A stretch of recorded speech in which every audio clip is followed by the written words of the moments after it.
Temos em mãos um material fascinante que explora o coração de algumas das tradições espirituais mais ricas do Brasil. E tudo começa com uma pergunta que parece simples, né? Por que em alguns rituais as pessoas giram, dançam em círculos e outros ficam quase imóveis, esperando? À primeira vista pode parecer só uma diferença de estilo, de coreografia, mas as fontes que recebemos mostram que, por baixo da superfície, existe uma verdadeira arquitetura espiritual, uma engenharia complexa e muito diferente entre o candomblé, a umbanda e a quimbanda. Hoje, a nossa missão é desmontar essa arquitetura. Vamos descobrir por que um transe é descrito como uma posse divina quase avassaladora, e outro como um abraço energético. A resposta, como vamos ver, não é sobre dança. É sobre poder, hierarquia e, a física do mundo espiritual. Exatamente. O que é fascinante aqui é que a chave para desvendar esse mistério está na natureza da entidade que se manifesta. Não é só um transe genérico, é uma conexão com uma, digamos, voltagem espiritual diferente. A pergunta fundamental é: estamos nos conectando com uma divindade, uma força da natureza, como um orixá, ou com um espírito que já foi humano, um ancestral, como um preto velho ou um caboclo? Essa distinção, olha, é o alicerce de tudo. Ok, vamos começar por esse alicerce então. Temos três tradições que, para quem olha de fora, muitas vezes são colocadas no mesmo balaio. Qual é a diferença essencial na crença de cada uma? Quem são, assim, os interlocutores em cada caso? Vamos começar pelo candomblé, que tem uma raiz africana muito direta. O foco absoluto é o culto aos orixás. E é importante entender que orixás não são espíritos de pessoas que morreram. Eles são divindades primordiais. Forças da natureza. A gente está falando de uma escala cósmica, de forças da natureza personificadas, não de uma pessoa que viveu, que tem uma história de vida. É isso? Exatamente. Por isso, quando um orixá se manifesta em seu filho de santo, o evento é um ato de poder. É uma manifestação do sagrado que é impositiva. A divindade ocupa aquele corpo. Ah, por isso os termos são tão fortes. Sim, posse, ocupação, não é uma conversa, é uma epifania. Certo. E a Umbanda? Como ela se posiciona nesse cenário? A Umbanda, que nasce no Brasil já no início do século XX, é o que as fontes chamam de um cruzo cultural. Um cruzo cultural, um sincretismo. É uma síntese fascinante de elementos africanos, do catolicismo popular, do espiritismo kardecista e de crenças indígenas. Na Umbanda, os orixás também são reverenciados como divindades superiores, a força maior. Mas o trabalho do dia a dia, A prática, no terreiro. e isso, a prática no terreiro é feita com os guias de luz. E esses guias são diferentes dos orixás? Completamente. São espíritos de pessoas que viveram, evoluíram e que hoje voltam para praticar a caridade. São os pretos velhos, os caboclos, as crianças. Eles têm uma história, uma personalidade, uma humanidade. O foco é a caridade. O foco da Umbanda é a caridade, o auxílio direto às pessoas. Ok, então a Umbanda meio que humaniza essa conexão, trazendo para espíritos com histórias de vida que entendem as nossas dores de um jeito mais próximo. E a Quimbanda, onde ela entra? A Timbanda foca seu trabalho nos eixos e pombogiras. As fontes os descrevem como espíritos da rua, guardiões das encruzilhadas da vida. Eles atuam de forma muito pragmática, sabe? Sem a dualidade rígida do bem e do mal que vemos em outras tradições. Mais direto ao ponto, então? Exato. O foco é a manipulação de forças, de energias, para atender a demandas específicas, resolver problemas do mundo material. É uma estrutura ritualística muito própria. E aqui é que a coisa fica realmente interessante. Analisando as fontes, eu me deparei com uma ideia que parece ser a chave de tudo. O conceito de incorporação na Umbanda, como um transe parcial, não total, parece ter sido uma inovação doutrinária deliberada, quase uma jogada de mestre teológica. Continue, esse ponto é crucial. Se a manifestação de um preto velho, por exemplo, fosse uma posse total como a de um orixá no candomblé. Isso, teologicamente, elevaria o guia de luz, que é um espírito, ao mesmo status de uma divindade, quebraria toda a hierarquia do cosmos que eles estavam construindo. Pera um pouco, então a diferença de terminologia não é só semântica, É uma engenharia teológica para manter a ordem do universo deles. É exatamente isso. É como criar uma regra no jogo para que os jogadores não se confundam com o criador do jogo. Isso é fundamental. Você captou o cerne da questão. É uma solução teológica brilhante para uma necessidade prática e hierárquica. Ao definir a incorporação como um acoplamento fluídico, um abraço energético, onde o médium não perde a consciência, a Umbanda cria uma fronteira clara. De um lado a divindade, do outro o espírito trabalhador. Exatamente. De um lado, a divindade superior, o orixá, que se manifesta de forma absoluta. Do outro, o espírito em missão de caridade, o guia, que atua em parceria com o médium. É essa diferenciação que permite que a Umbanda exista como a conhecemos. Essa ideia de necessidade prática é interessante, porque a teoria é uma coisa, mas a prática acontece no terreiro, no ritual, e é aí que entra a gira, certo? Como essa estrutura ritualística serve a essa necessidade que você mencionou? Perfeito. A gira é o nome que se dá na Umbanda e na Quimbanda para a sessão de trabalho mediúnico. É o ritual em si. O momento em que a teoria vira prática. Exato. É a estrutura organizada para que a manifestação dos guias aconteça de forma ordenada e segura. Na Umbanda, gira o veículo para a caridade. Um médium, que nesse contexto é muitas vezes chamado de apará, ele passa por um longo processo de desenvolvimento. Não é do dia para a noite. De jeito nenhum. Ele precisa aprender a ser um canal seguro e eficaz para os guias se manifestarem e atenderem as pessoas que buscam ajuda. E na Quimbanda, a gira tem a mesma função? A função é parecida, de ser o espaço para o trabalho, mas a estética e a energia são diferentes. A gira de Quimbanda é geralmente noturna, focada nos eixos. O material que analisamos descreve comportamentos rituais muito específicos. As entidades dançam, bebem, fumam. A linguagem também, né? As fontes mencionam isso. Sim, usam uma linguagem bastante grosseira, direta, e a indumentária, a roupa, também é fundamental.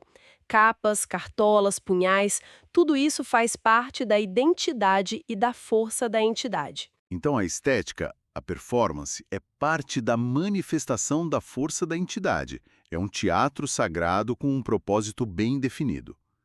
E aí o candomblé vira a mesa completamente.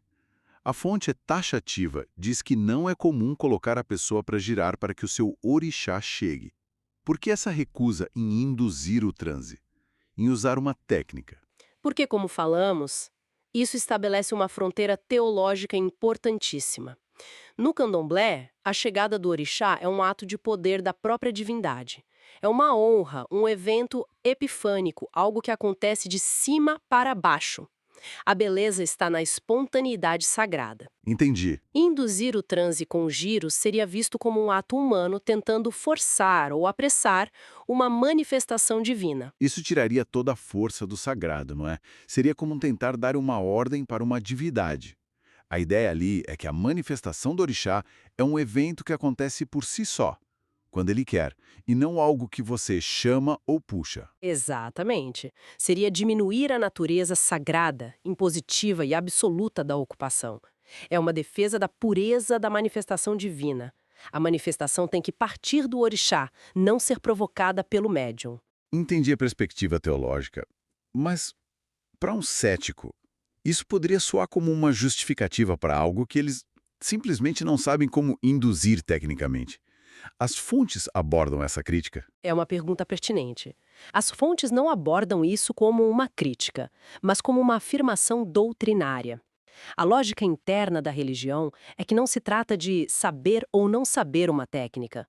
Trata-se de uma escolha teológica consciente de que certas forças não devem ser manipuladas, mas sim reverenciadas, aguardadas. A própria ideia de técnica já seria uma quebra de protocolo com o sagrado. Exato. Essa diferença de atitude, induzir versus esperar, deve refletir profundamente na experiência do médium, imagino. Como é isso por dentro? Aqui entramos na mecânica do fenômeno, e as diferenças são gritantes. Vamos pegar a incorporação na Umbanda, o tal acoplamento fluídico. As fontes descrevem como um abraço energético. O ponto central da doutrina é que o espírito do médium não abandona o corpo. Ele não sai. Não, ele apenas entra num estado alterado de consciência. Então não é como um motorista saindo do carro e entregando a chave para outro. Ele só vai para o banco do passageiro. Ainda está ali observando a viagem. Exatamente essa. Exatamente essa. Ele ainda está no carro, participando da viagem. Por isso é um trabalho cooperativo. Médium e guia compartilham informações, energias, o próprio corpo. O médium permanece em algum nível presente e consciente. É um diálogo, não um monólogo. Fantástico. E no candomblé? Imagino que a analogia do carro não se aplique. De forma alguma. A posse ou ocupação no candomblé é um transe total. Usando sua analogia, o motorista não só sai do carro, como entrega a chave e vai para casa. O orixá assume o volante. Completamente. É uma substituição temporária da consciência e da identidade do médium. A personalidade, a voz, os gestos, a expressão corporal, tudo se altera para manifestar a presença da divindade. E o médium não se lembra de nada. Na maioria das vezes, não. É uma entrega total.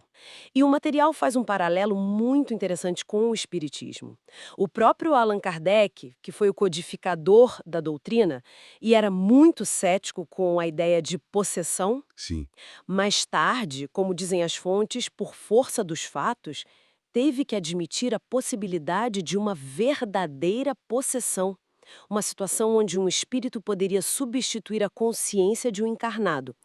A ocupação do orixá se assemelha a isso, mas claro, sendo uma manifestação divina e benéfica. Entendi. Então temos uma parceria de trabalho de um lado e do outro uma visita divina que toma conta da casa. As palavras abraço energético versus ocupação agora fazem muito mais sentido. Não são só metáforas, são descrições precisas da experiência. Ok, mas vamos voltar ao ato de girar na Umbanda e na Quimbanda. Se não é para forçar a entidade, então por quê? A fonte chama de tecnologia espiritual e essa palavra me chama a atenção. Não é ritual, não é fé, é tecnologia. Sim, e essa escolha de palavra é proposital. A visão ocultista por trás do ato de girar é fascinante. Não é um movimento aleatório ou puramente simbólico. Ele tem funções muito específicas. A primeira delas é a geração de um vórtice energético. Um vórtice, como um redemoinho? Exatamente. O movimento circular repetitivo, somado ao ritmo dos atabaques e aos pontos cantados, cria o que as fontes chamam de campo operatório, um redemoinho de energia.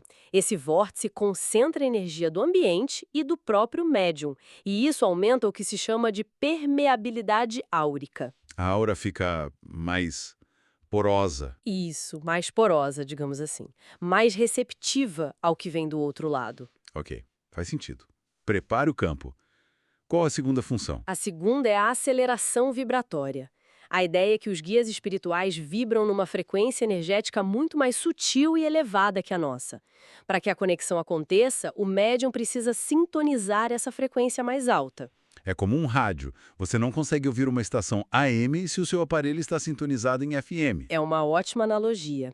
O giro é o botão que ajuda o médium a fazer essa sintonia fina, a elevar a própria vibração para encontrar a do guia. Adorei! E a terceira função? A terceira, e talvez a mais importante, é o alinhamento dos chakras. Os chakras são vistos nessas tradições como as usinas de energia do corpo. Os pontos de conexão. Isso, pontos que conectam nosso corpo físico ao espiritual. O acoplamento fluídico, aquele abraço energético, acontece através da conexão entre os chakras do médium e os centros de força do guia. Então é como se o médium e o guia tivessem tomadas de energia, que são os chakras. E o giro alinha essas tomadas perfeitamente para que a conexão seja como um plug and play. É a melhor analogia que eu já ouvi para isso. Segura e sem curto-circuito. É exatamente essa a ideia. O giro é um método para harmonizar, alinhar e acelerar esses vórtices de energia, preparando o corpo sutil do médium para receber a entidade. Isso muda tudo. Então, um médium girando não está em um êxtase aleatório. Ele está calibrando um instrumento. É isso mesmo, como se fosse um técnico afinando uma máquina complexa antes de ligá-la. Não se trata de forçar, mas de preparar o terreno. É uma engenharia espiritual na prática. Você não força a eletricidade a passar, você constrói o circuito para que ela flua perfeitamente. O giro é a construção desse circuito. Então, para amarrar nossa análise, aquela nossa pergunta inicial, por que um giro e o outro não? A resposta é toda sobre com quem você está se conectando. O candomblé, lidando com divindades, valoriza a espontaneidade da posse, um evento sagrado que não pode ser induzido. Você espera a visita da realeza. Já a Umbanda e a Quimbanda, trabalhando com guias em missão, desenvolveram a gira e a tecnologia do giro como uma ferramenta funcional. Uma engenharia. Uma engenharia para preparar o médium para o trabalho de caridade e assistência. Exato. A grande contribuição da Umbanda, segundo o material que analisamos, foi justamente racionalizar o transe, ao integrar conceitos esotéricos que já circulavam na época, como chakras, aura, o acoplamento fluídico. Ela criou um modelo de mediunidade que se distancia da ideia de possessão pura e simples. Ela consagra o médium como um trabalhador. Sim, como um trabalhador ativo e consciente em sua jornada. É um modelo que dialoga muito bem com a busca moderna por autoconhecimento, desenvolvimento pessoal e equilíbrio energético. É a passagem do mistério para a técnica, da entrega para a parceria. Precisamente. E isso nos deixa com uma reflexão final. Se o transe pode ser entendido como uma tecnologia, com mecanismos, finalidades e protocolos de segurança tão distintos e sofisticados como vimos aqui, isso levanta uma questão importante, né? Que outras formas de interação entre o mundo material e o espiritual poderiam ser desenvolvidas ou já existem, talvez em outras culturas, esperando para serem compreendidas não como um mistério inefável, mas como uma ciência da alma?